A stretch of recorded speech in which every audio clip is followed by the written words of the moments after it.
Welcome back to the workshop. Today I'm going to be hanging some of my used items on the walls.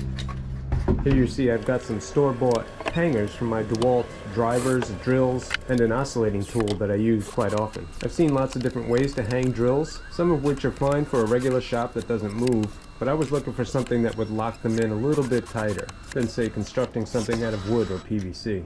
Although I did have to use wood and some plywood to get these hangers to nestle real nice under the shelf there.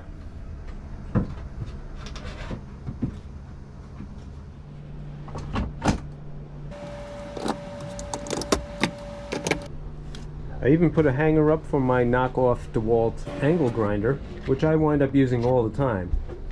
This thing was a great investment. The next thing I worked on was something that I'm probably not going to use all that often. I thought it was neat though, and it needed a little modification.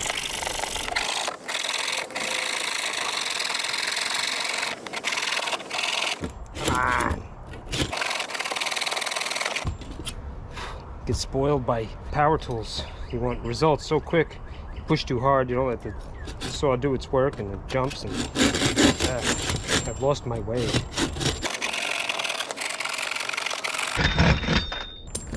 Despite how hand tools can sometimes kick your butt, I've gotten more and more into the habit of using them since I filmed this. Anyways, back to the bracket.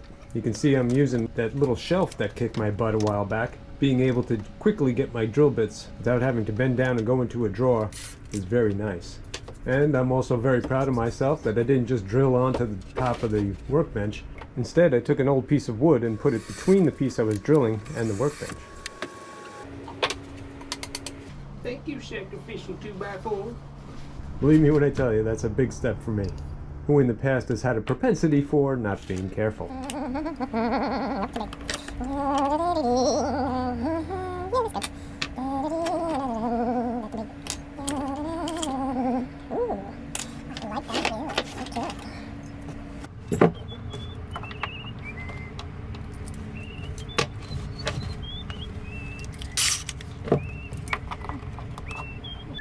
Nope, there you got it backwards.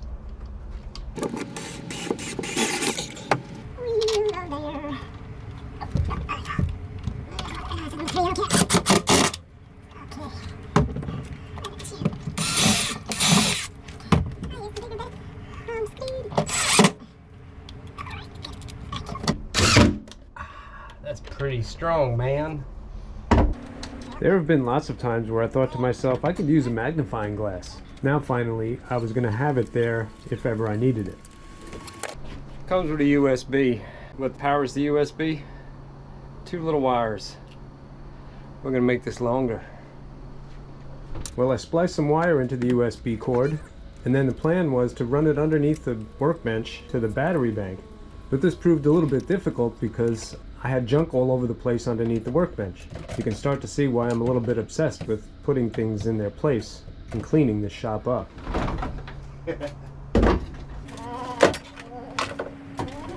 I was finally able to burrow away towards the spot where I needed to drill without throwing stuff and cursing, only to then put one of the very first big blemishes into my precious workbench. Okay, now, cooking with gas. Well, isn't that right?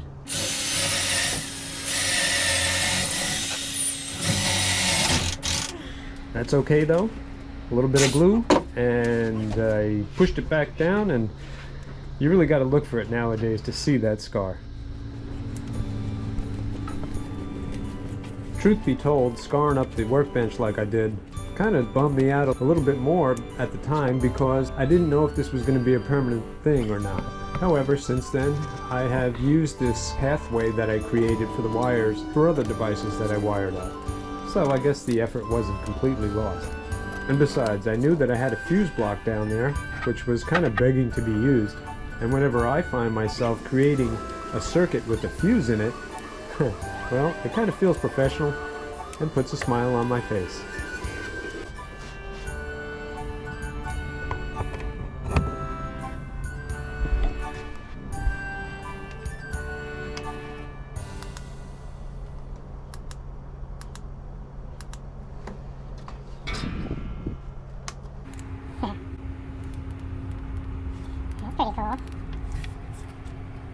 Next time I get a splinter, or I gotta clean my fingernails, I'm all set. Very recently, I actually used this magnifying glass when I had to take my laptop apart to replace its battery. Not only was it nice to be able to see the little teeny screws, but this thing also makes a nice spotlight or lamp to light things up when you've got to do fiddly work. And yes, I was able to wrestle out the old swollen battery from my laptop and replace it with a brand new one. The next thing in the workshop that I tried to tackle was something aesthetic. Although a face on these shelves actually creates a lip which prevents things from falling off if I found myself going down a road someday, for the most part it was me trying to make it look nicer. In other words, pulling off the blue tape that had been up there for quite a while at this point, sanding it, and trying to make it look a little bit nicer. Aside from that, the pieces that I had previously cut for these shelf faces had been on the workbench for quite a while, and I was eager to finally put them home.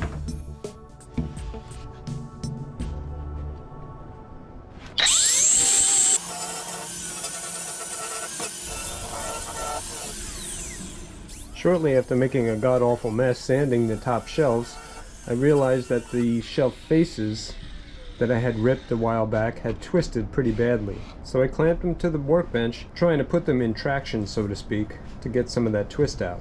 Another reason having a little overhang on the workbench is a good idea. Then after they were installed, I turned my attention to building some boxes for storage. So today I got a shipment of tuna fish from Walmart.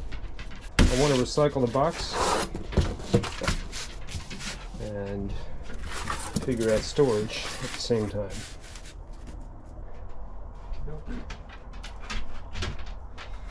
Easy, bae.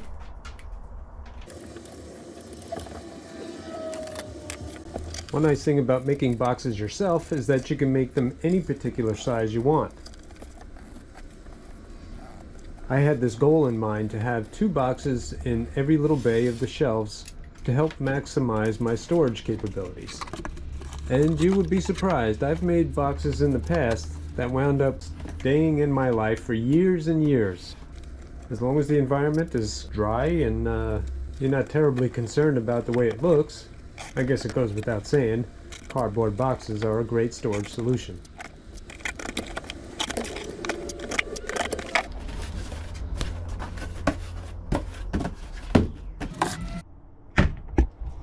Alright, nice. 1 box, 2 box. Yeah, nice.